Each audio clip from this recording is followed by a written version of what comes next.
चलिए वीडियो की शुरुआत करते हैं। तो इससे पिछली वीडियो में मैंने आपको बताया था कि जो मगध महाजनपद था ये उस समय के 16 महाजनपदों में से सबसे शक्तिशाली महाजनपद था और मगध महाजनपद पर अलग अलग समय पर अलग अलग वंश ने शासन किया। तो उस समय मैंने आपको बताया था कि 7 राजवंशों ने इस पर शासन किया था। उसमें से मैंने 3 वंश आपको पढ़ा दिए। कौन कौन से? हर्यक वंश, शिशुनाग वंश और नंद वंश। ये तीनों मैंने आपको पिछली वीडियो में कवर करा दिए। अगर आपने वो वीडियो नहीं देखी तो प्लेलिस्ट में जाकर जरूर देख लेना। तो नंद वंश के बाद मगध महाजनपद पर किसका शासन हुआ? मौर्य वंश का। पर मौर्य वंश से पहले कुछ विदेशी आक्रमण देखने को मिले भारत पर, तो वही विदेशी आक्रमण आज हम देखेंगे। उसके बाद हम अगली वीडियो में मौर्य वंश के बारे में पढ़ेंगे। उससे पहले जो आक्रमण हुए, जैसे कि सिकंदर ने आक्रमण किया, तो आज हम देखेंगे। तो चलिए शुरू करते हैं। तो भारत के पूर्वी क्षेत्र में जो मगध है एक शक्तिशाली महाजनपद था और इसने अपने अगल बगल के छोटे राजाओं को हराकर भारत के पूर्वी क्षेत्र में तो राजनीतिक स्थिरता ला दी थी। मैंने आपको बताया ना पिछली वीडियो में कि जो मगध था इसने अपने अगल बगल के क्षेत्रों में आक्रमण करके उनको अपने साम्राज्य में मिला लिया था और पूर्वी क्षेत्र में देखा जाए तो एक प्रकार की राजनीतिक स्थिरता आ गई थी। पर जो भारत का पश्चिमोत्तर वाला क्षेत्र है, यानी कि ये वाला क्षेत्र, यहाँ पर राजनीतिक स्थिरता नहीं थी और यहाँ पर छोटे छोटे राजाओं का शासक था जो कमजोर शासक थे, जिसके कारण विदेशी आक्रमणकारियों ने पश्चिमोत्तर क्षेत्र पर ही आक्रमण किया। और वैसे भी देखा जाए तो भारत के देखिए उत्तर में हिमालय है, वहां से तो कोई आक्रमण कर नहीं पाएगा। और नीचे की ओर देखें तो तीनों तरफ से भारत समुद्र से घिरा हुआ है और उस समय राजाओं के पास शक्तिशाली जल सेना तो होती नहीं थी। तो इस कारण जो भारत का ये वाला क्षेत्र है ना, पश्चिमोत्तर क्षेत्र, यहीं पर से विदेशी आक्रमण देखने को मिले हैं। क्योंकि जो भारत का पश्चिमोत्तर क्षेत्र था उस समय छोटे छोटे राजाओं का यहाँ पर शासन था और वो एक कमजोर शासक थे, जिस कारण विदेशी आक्रमणकारियों ने भारत के पश्चिमोत्तर क्षेत्र पर आक्रमण किया। तो किस किस ने आक्रमण किया था? तो 2 आक्रमण हुए थे, ईरानी आक्रमण और दूसरा है यूनानी आक्रमण। तो मौर्य वंश से पहले 2 आक्रमण हमें पढ़ने हैं, एक है ईरानी आक्रमण और दूसरा है यूनानी आक्रमण। तो सबसे पहले पढ़ते हैं ईरानी आक्रमण। तो भारत पर प्रथम विदेशी आक्रमण ईरान के हखमनी वंश के द्वारा किया गया था। वेरी वेरी इंपॉर्टेंट कि भारत पर पहला विदेशी आक्रमण किसके द्वारा किया गया था? तो ईरान के हखमनी वंश के द्वारा भारत पर सबसे पहला विदेशी आक्रमण किया गया था। याद रखिएगा, ये विदेशी आक्रमण है। भारत के अंदर के राजा तो आपस में लड़ते रहते थे, पर जो पहला विदेशी आक्रमण हुआ था ये हखमनी वंश के द्वारा किया गया था। और हखमनी वंश का संस्थापक कौन था? साइरस द्वितीय था। इसी ने भारत पर पहली बार आक्रमण किया, परंतु जब इसने पहली बार भारत पर आक्रमण किया तो ये असफल रहा, मतलब कि सफल नहीं हो पाया। पर उसके बाद भारत पर आक्रमण करके प्रथम सफलता इसी वंश के शासक डेरियस प्रथम, जिसे दारा प्रथम भी कहा जाता है, डेरियस प्रथम को मिली थी। सबसे पहला हमला तो साइरस द्वितीय ने किया था, जो कि हखमनी वंश का संस्थापक था, पर उसे सफलता नहीं मिल पाई। इसी वंश के शासक डेरियस प्रथम ने, जिसे दारा प्रथम कहते हैं, इसने जब भारत पर हमला किया तो इसको पहली सफलता मिली थी। याद रखेगा, पहली सफलता मिली डेरियस प्रथम को, पर पहला आक्रमण किया था साइरस। उसके बाद देखते हैं कि डेरियस प्रथम ने सर्वप्रथम 516 ईसा पूर्व में जो ये वाला क्षेत्र है गांधार तथा कंबोज, इसको हराकर अपने साम्राज्य में मिला लिया था। मैंने 16 महाजनपद में आपको बताया था ना गांधार और कंबोज के बारे में। तो गांधार और कंबोज को डेरियस प्रथम ने यहाँ के राजाओं को हराकर इसे अपने साम्राज्य में मिला लिया। और भारत के पश्चिमोत्तर भाग को जीतने के बाद डेरियस प्रथम ने इसे ईरान का 20वां प्रांत बनाया। याद रखिएगा, ईरान का 20वां प्रांत बना लिया। जो इसने ये क्षेत्र जीता था ना कंबोज और गांधार, तो इसे अपने साम्राज्य में मिला लिया और ईरान का 20वां प्रांत बना दिया। और इस क्षेत्र से 360 टैलेंट सोना, उस समय का मापदंड है कि 360 टैलेंट सोना इसे भेंट में मिलता था। तो ये कितना होता था आप ऐसे समझिए, उस समय ईरान को फारस कहते थे। तो फारस के सभी एशियाई प्रांतों से मिलने वाले कुल राजस्व का ये 1/3 था। केवल गांधार और कंबोज से उसे इतना सोना मिल जाता था जितने कि पूरे एशियाई प्रांतों पर उसका साम्राज्य था ना, उसके कुल राजस्व का 1/3 तो उसे गांधार और कंबोज से मिल जाता था। तो उसके बाद आगे देखते हैं। तो इस वंश के अंतिम शासक हुए डेरियस तृतीय। इसको सिकंदर ने आगे आकर पराजित कर दिया और हखमनी वंश का भारत से अंत कर दिया। तो जब सिकंदर विश्व विजेता बनने के लिए निकला तो उसने डेरियस तृतीय को हरा दिया, जिसके कारण क्या हुआ कि हखमनी वंश का जो भारत में था वो। तो ईरानी आक्रमण का भारत पर उस समय क्या प्रभाव पड़ा? तो भारत और ईरान का संपर्क 200 सालों तक बना रहा उस समय, और ईरानी आक्रमण के फलस्वरूप व्यापार को बढ़ावा मिला। मतलब कि भारत का व्यापार ईरान से होने लगा तो भारत के व्यापार को बढ़ावा मिला था। तो ये था ईरानी आक्रमण का प्रभाव। तो यहाँ पर हमने ईरानी आक्रमण के बारे में पढ़ा। अब हम यूनानी आक्रमण के बारे में पढ़ते हैं। तो अब हम यूनानी आक्रमण के बारे में पढ़ते हैं, यानी कि सिकंदर के आक्रमण के बारे में पढ़ते हैं। तो सिकंदर यूनान के राजा फिलिप का पुत्र था। याद रखिएगा, सिकंदर के पिता का नाम क्या था? फिलिप। और सिकंदर का मूल नाम क्या था? तो सिकंदर का मूल नाम था अलेक्जेंडर, और इसका जन्म मैसिडोनिया में 356 ईसा पूर्व में हुआ था। कई बार पूछा गया है कि सिकंदर का जन्म कहाँ पर हुआ था?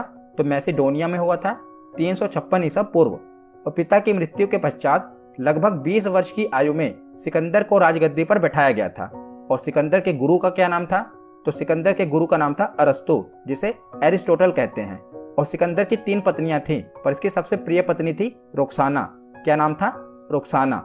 और सिकंदर के घोड़े का नाम क्या था? तो बुसेफेलस।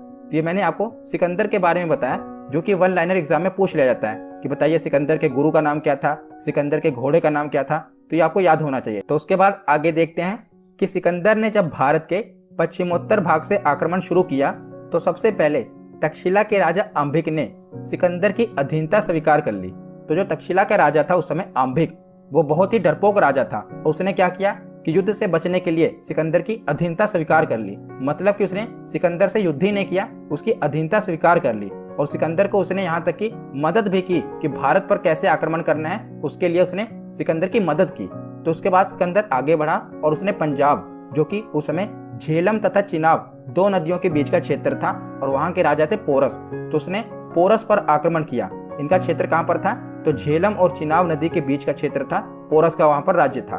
तो इस युद्ध को झेलम को उस समय वितस्ता नदी कहा जाता था, और यूनानियों ने इसे हाइडेस्पीज का युद्ध कहा है। याद रखिएगा, इस युद्ध को यूनानियों ने हाइडेस्पीज का युद्ध कहा है। तो कई बार एग्जाम में पूछा गया है कि हाइडेस्पीज का युद्ध किस किस के मध्य हुआ?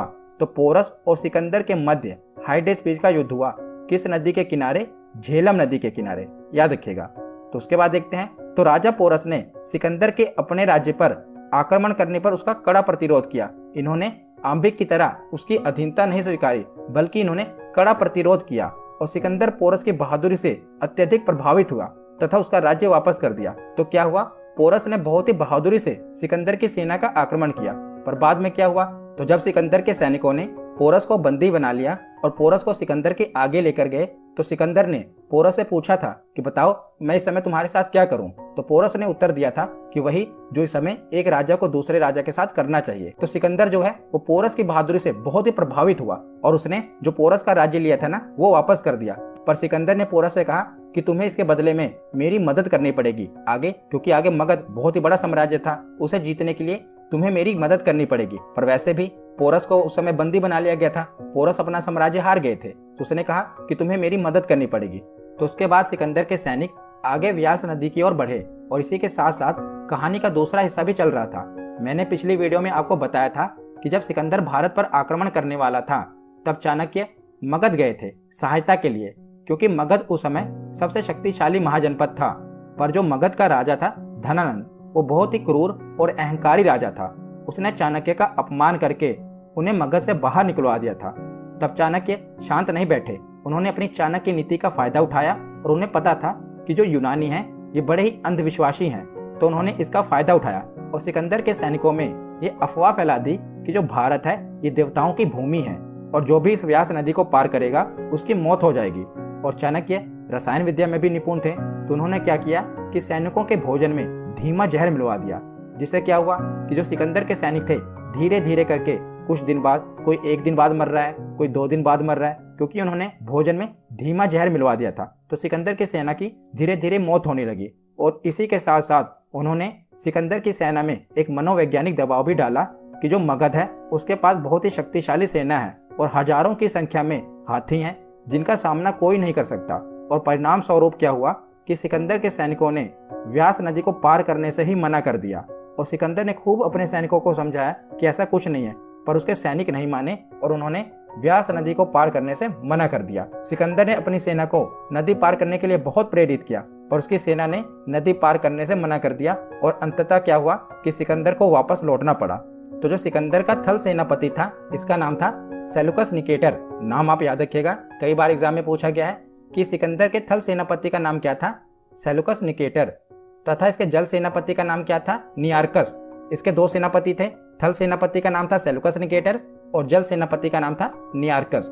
तो सिकंदर भारत में लगभग 19 महीने तक रहा था। याद रखिएगा कितने महीने तक? 19 महीने तक। और वापस लौटते समय रास्ते में 323 ईसा पूर्व बेबीलोन, जो कि वर्तमान में ईरान में है, यहाँ पर सिकंदर की मृत्यु हो गई थी। कहाँ पर? बेबीलोन में। तो आगे अब हम सिकंदर की सफलता के कुछ कारण देख लेते हैं कि भारत के पश्चिमोत्तर भाग में उसने आक्रमण किया और वहां उसने जीत भी लिया, पर आगे नहीं बढ़ पाया। पर उसके सफलता के कारण क्या थे? तो भारत में किसी एक सत्ता के केंद्रीकरण का अभाव सिकंदर की सफलता का एक प्रमुख कारण था। और जो सिकंदर की सेना थी ये शक्तिशाली थी और उसकी सेना में तेज तर्रार घोड़ों की भरमार थी। सिकंदर की सेना उनके घोड़ों के लिए जानी जाती थी और साथ ही आम्भिक जैसे देशद्रोहियों ने भी इसका सहयोग किया। यह भी इसकी एक सफलता का कारण था।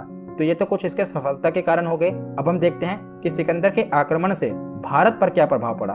तो सिकंदर के आक्रमण का सर्वाधिक महत्वपूर्ण परिणाम था कि भारत और यूनान के मध्य विभिन्न क्षेत्रों में सीधे संपर्क की स्थापना हो गई।